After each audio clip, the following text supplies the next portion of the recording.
Major Sinha হত্যা মামলায় OC প্রদীপ ও SI লিয়াকতের মৃত্যুদণ্ড বহাল রেখেছে হাইকোর্ট।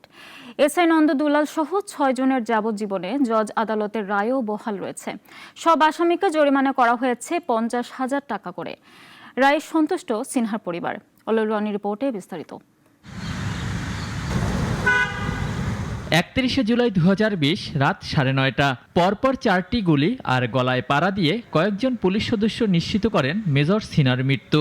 ওই ঘটনার ৫ দিন পর দায়রা জজ আদালতে মামলা করেন নিহতর বোন শারমিন শাহরিয়ার। ২০২২ সালে কক্সবাজার জেলা ও দায়রা জজ আদালত ওসি প্রদীপ ও পরিদর্শক লিয়াকতের মৃত্যুদণ্ড সহ ৬ জনকে যাবজ্জীবন ও ৭ জনকে খালাসের রায় দেন। সোমবার এ মামলার ডেথ রেফারেন্স ও আপিল শুনানি শেষে নিম্ন আদালতের রায় বহাল রাখেন হাইকোর্ট। ভবিষ্যতের জন্য এ রায় স্মরণীয় ও শিক্ষণীয় হয়ে থাকবে বলে জানান রাষ্ট্রের প্রধান আইন কর্মকর্তা। আগামী প্রজন্মের জন্য বাসযোগ্য করে গড়ে তুলে রাখার জন্য এই বিচারটা প্রয়োজন এবং এই শাস্তিটা বহাল রাখা প্রয়োজন।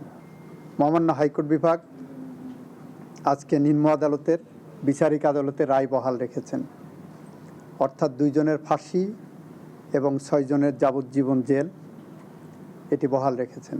হাইকোর্টের এ রায়ে সন্তুষ্টির কথা জানান সিনহার পরিবার। সেই সাথে দ্রুত সময়ের মধ্যে আপিল শেষ করে রায় বাস্তবায়নের দাবি তার বোনের। সবার সম্মিলিত প্রচেষ্টা, সবার দোয়া এবং আল্লাহর অশেষ করুণা মেহেরবানির জন্যই হয়তো আমরা এই রায়টা বহাল রয়েছে, যেটা একটা সত্যের একটা জয় বলবো আমি। কিন্তু আমরা এখনো অপেক্ষা করছি এর পরবর্তী ধাপের জন্য।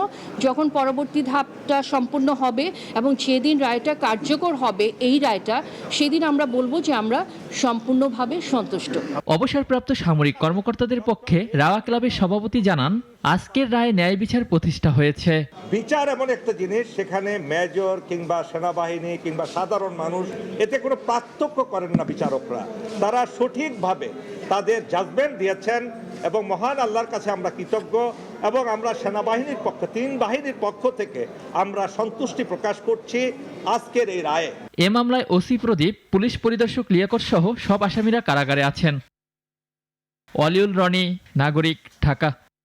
ওয়ালটন আবারও মিলিনিয়ার অফারে ওয়ালটন ফ্রিজ কিনে আপনিও হয়ে যেতে পারেন মিলিয়নিয়ার।